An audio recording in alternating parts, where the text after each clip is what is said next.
Next up is Bradley Horowitz of Google, who actually has some artificial intelligence to show us. So I'm actually very interested in his comments on that. Bradley Horowitz, if you are ready, please join me on stage.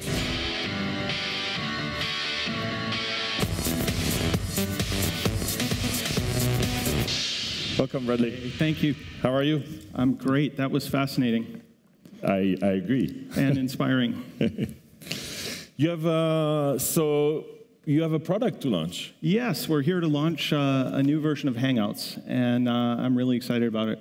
Would you like to show us a product? I would. Before I do, I want to tell you a little bit about what Hangouts is. I know you are very familiar and an avid user, but for those that aren't, I don't think it's well understood. It's a new product for Google. It's something we just launched last year at Google I/O, so it's been in market about 18 months. And it's a communications product that aims to really serve mankind's communication needs. And I think that that's a noble goal. But by that, I mean across all different mediums. So it's voice, it's video, it's synchronous, it's asynchronous, it's text, of course, it's texting, it's telephony, it's one-to-one, it's many-to-many, it's consumers, it's enterprise, it's broadcast, etc. So the surface area that we're trying to cover here is not to just throw a dart and hit one interesting application like ephemeral imaging, which might be, a huge opportunity, but we're trying to do something which is broader in context and really helps people communicate wherever they're at using whatever medium they prefer. And as you know, I've worked on a lot of products over many years, 20+ years, including things that have meant a lot to people like Flickr and Gmail and Google Docs. And Hangouts, I've never seen the kind of visceral reaction. People come up to me, and people have used Hangouts in all kinds of contexts, as you know, political, promotional, educational. There's all kinds of seminars and webinars that happen via Hangouts. But what really touches me and where people have sort of tackled me and cried on my shoulder is the kind of humanity, the connection that people have when people are displaced by geography. And in so much as possible, we've offered this service for free, as you know, to sort of get face-to-face with people. It's not something we charge for. And people have connected in really meaningful ways, whether it's births or weddings or grieving, just the kind of connections of the heart and humanity that is enabled by getting people together in this virtual space. And that has been profound and meaningful and has really inspired the team to build a great product. And in that regard, I think we're just getting started. When you're trying to do something as vast as I've described, it's not something that's a 6-month project. It's a longer-term effort that takes time and diligence, and I think we're making great progress. And with every release, as you see, we're getting closer to fulfilling that dream. You sound very excited. I like it. Hangouts work really well. I know. I think we have a ways to go. I think they work really, really well for people that are steeped in Google and have Google accounts, and I think they can work even better. And that's what the team has been focused on. I think we have built some incredible technology, and the sort of pipes that underlie Hangouts are incredibly robust and well thought out. And I think the product has a ways to go. And so you'll see, and if we can pull up my slides, I can start to talk about what we get in this specific launch. So the first slide here is something. So you're launching a product. We're launching a product today, and it's available. Actually, we just did the blog post. You ran a little bit late with Sir Tim, and we just My apologies. Actually, I could have stayed back there and watched that all day if he wasn't busy. But we did post that the product is available in the Play Store on Android. And the first slide here are a bunch of things that I think are really important. When you're building a communication service, it has to be like a dial tone. It has to work reliably, low latency, and we've focused on performance improvements, things like working with mobile phone hardware to do hardware encoding and decoding so that your phone doesn't get hot and the battery, drain as you're doing a Hangout. And this is an ongoing effort. Every release will have this as the first slide. Another thing we've done is material design. So we announced material design as a new design framework for all of our Android apps. And it's beautiful, it's intuitive, and so we've moved our interface to that model, and that's exciting too. Now, in terms of features, The first one is something that I think, people have seen before. This is not a pun, but it's last seen functionality.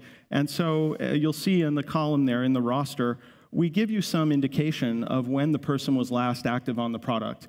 One thing we do that is privacy considerate is we don't force you to make a devil's bargain. There are other systems that say you only get to see other people's last seen if you volunteer your own, and we don't play those games. We just give you a choice. Would you like to expose your last seen on this product, yes or no? And it doesn't impact your ability to view others. We think this is important because understanding the receptivity on the other end of the wire is very important for what I communicate and how I communicate and when I communicate. And so giving some indication at the user's discretion of sort of availability is important. And it speaks to some of the things Sir Tim was talking about. When you think about communication, it's not just the pipes and sort of making it work. It's the social contract. Who can communicate with whom? At what hour? Can you ring my phone in the middle of the night? Can a stranger who's a mutual friend of ours get through to me? When can they get through to me and how? Do I have to accept an invite? All of this social contract stuff about reachability and discoverability is actually very, very deep and important social work that happens on top of a product like Hangouts and stuff that, modest features like this go a long way toward improving. So another thing we're doing is stickers, and this I would put in the category of fun and frivolous, and stickers are also not new, but we really went to town on this. We've got hundreds of stickers, 16 packs. We've got pirates, we've got cats, we've got Vikings. We've got a whole bunch of funny things, space aliens, and a guy taking a bath in a cup of coffee, and a very frustrated Viking, and emoji and emoticons. And again, this stuff is not revolutionary. We've got a bunch of different ways to express, but when you think about nonverbal communication, sometimes a sticker like this says more than anything else I could say. It's especially for certain demographics or places where there are language issues with keyboard input. We've seen things like stickers take off in Korea and Japan. And so it's an important feature for the product, and we're excited about that too. Literally hundreds. And there's also some Easter eggs. So we like to do fun things at Google. So there'll be certain stickers that are more than static stickers. They'll do things, and they'll be interesting, and people will discover those over time. Another thing, a lot of people understand that Hangouts and sort of one of our calling card features is video communication, getting face-to-face with people. And what we've done here is introduced filters on top of video. And this is real-time processing. So this is the Hope. I don't know if you guys are familiar with the Shepard Fairey poster of Obama, Keep Hope Alive. The Hope poster, we've got an effect, which is like Hope. And it's dynamic. So when the video's running, that sort of posterization effect happens in real time. We've got sepia. We've got black and white. We've got heat map. And again, these are sort of fun. I think the world has learned in photography with things like Instagram that filters can be an incredible way to do self-expression and give some character to your content. And I think it's equally important in video and in Hangouts. If I just wake up out of bed, maybe I don't want a high definition of every pore on my face, like up there, broadcast to the world. Maybe I want to sort of cloak myself with a heat map thing there that's fun and funky and sort of allows me to be present without being fully screen capturable and shareable. So that's important too, and also difficult to do in a performant way, running on mobile phones, et cetera. Now, you mentioned AI when I walked out on stage, and this is the feature I'm most excited about, and the one that is early days, but I'm hoping that it'll be easy to see where this goes. Somebody asked me in a chat session, where are you? And in my experience, this is one of the most familiar experiences, is that people are trying to connect in the physical world. You're trying to pick somebody up from the movies, or you're trying to rendezvous at a conference. And people want to know where each other are. And it's actually pretty hard to answer that. If I'm standing out at a cab station in the rain, that can be very cumbersome, both because I don't know exactly how to describe where I am, but also because it's hard to type and I've got fat thumbs. And so what we've done here is use some machine learning and natural language processing to give an assist. so that with one click, I can share my location. And this is entirely optional. If I choose not to share my location, that's fine. But if I want a shortcut that allows me to share that, up pops the power of Google. And here's a Google map that drops a pin in my location.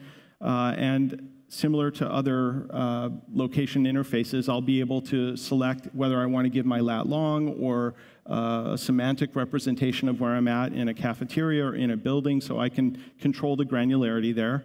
And I pick that location, and a map is pushed. And so with a couple of clicks, I've set volumes about where I'm at my discretion, optionally. And the magic that's going on here is subtle, but I think important. A friend of mine who was a former product manager at Siri, former Googler and now returned to Google, launched a company called Emu.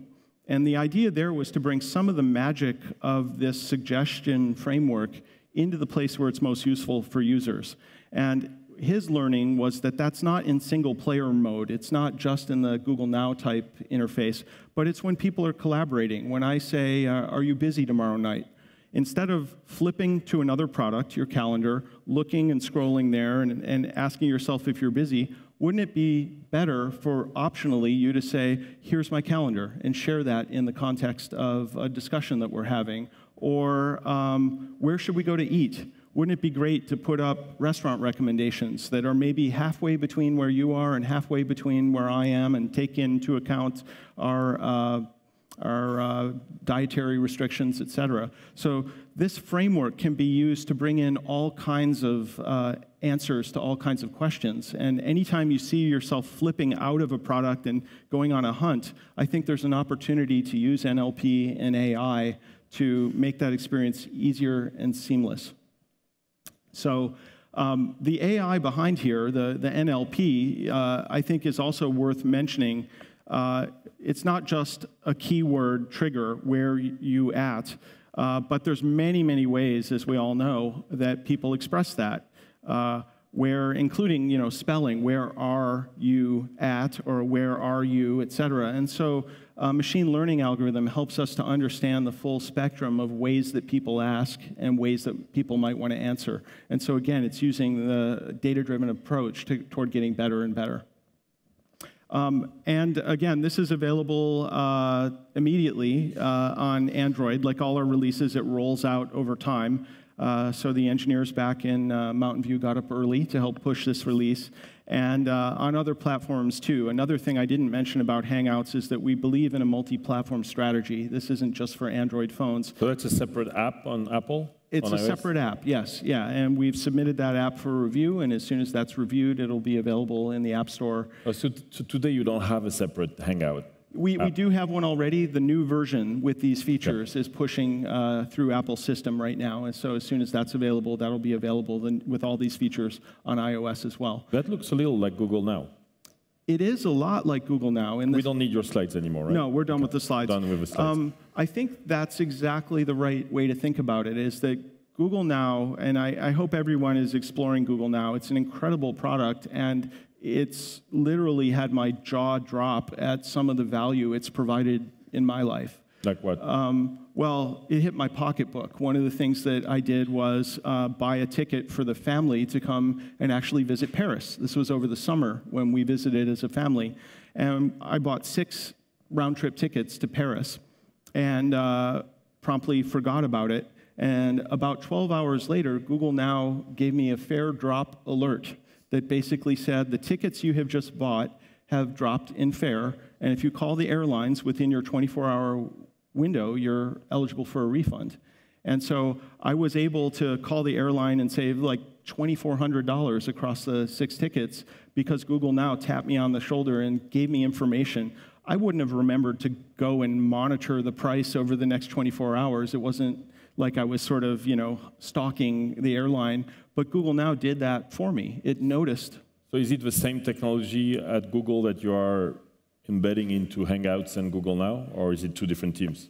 It's different teams, but increasingly we're thinking about learning as a platform at Google, and things like natural language processing are facilities that are available in different contexts. And so it's not as if it's a completely isolated team. we're standing on the shoulders of giants, and we have some incredible machine learning and AI folks at Google that are building incredible infrastructure that will help across many, many domains, and we're the beneficiaries of some of that.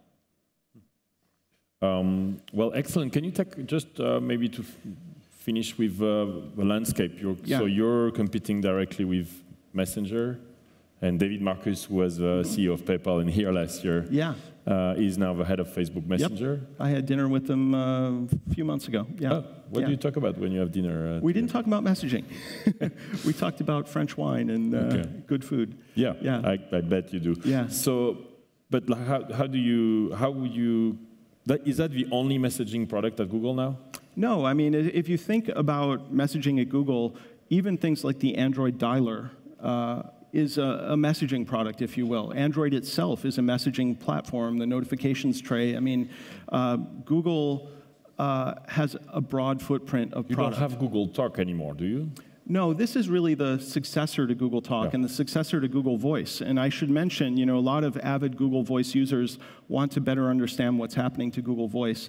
And I think our thinking on voice is really up-leveled to telephony.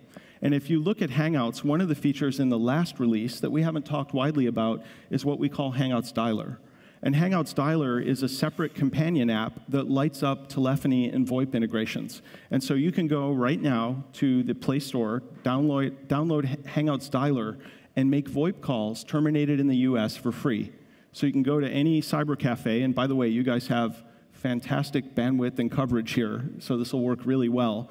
But you can get Hangouts Dialer and make VoIP calls that terminate in the US for free. So we're thinking about not how do we take Google Voice as an isolated product, but how do we put telephony everywhere that it should be? So we're also doing experiments with things like click-to-call businesses. And this is something that has flown under the radar, but communication means not only person-to-person or people-to-people, it means people-to-businesses. And so if I type something into Google Search, you shouldn't have to sort of, again, switch contexts, pick up a different product, and start over. I ought to be able to click and call that business, or not even call, but perhaps video conference or even chat with that business and get answers to my question in a seamless, quick way. WhatsApp is huge in Europe. Do you think you have a chance to compete? I do, and I think it's a different competition. WhatsApp has focused very clearly, and they have done such an incredible job over a very long time frame. I think many people don't understand they're not an overnight sensation. I work with those guys at Yahoo, and they've been amazing in their focus and diligence. And for 5-6 years, I think they've been out there cutting deals and getting 0 rating. Again, our mission is not to do that one thing. Our mission is to do a broad set of things, synchronous, asynchronous. I didn't even mention the enterprise use cases. So people in Silicon Valley tell me they run their businesses on Hangouts, and that's usually because they have a consultant in Vancouver or they're traveling, and it brings together people in a business context with screen sharing and being able to present a presentation with no cables, and it does that for free and competes very favorably against, you know, very expensive, well, Skype, but also, you know, Tandberg and Cisco telepresence and things like that. And it's so easy. You just flip open your laptop and you're in the meeting. People do it in all different contexts around the world. And so, you know, I do think of ourselves as, in some ways, like Skype, like WhatsApp, like a dialer on a phone, but different in all in that we're people-centered. We're not modality-centered. We're not sort of focusing on images or photos or texting. We're about people. And that's another product direction you'll see, is that we want people to move more seamlessly between these modalities, that we start in a voice call and move it up to a video call, and then continue the conversation when you're in the taxi, you know, via texting. And we want to make that easier and easier. So you'll see as our product develops that the boundaries between these modalities are going to melt away. And I think also asymmetry there. So maybe I can be seen by you, but you don't want to be seen by me. And that should be okay. We shouldn't sort of force both people into a video conference if that's not what both people want. And so we're exploring all of these different permutations of how communications will work for people. Well, that's very exciting. Yes, thank you. Thank you for coming all the way to launch this at LeWeb', Bradley. Yeah, thank you. It's great. Yeah, again, available immediately on the Android Play Store and soon on iOS and other platforms. Thank you, Cool. Bradley Thank you. Horowitz. Thank you, Bradley. Thank you.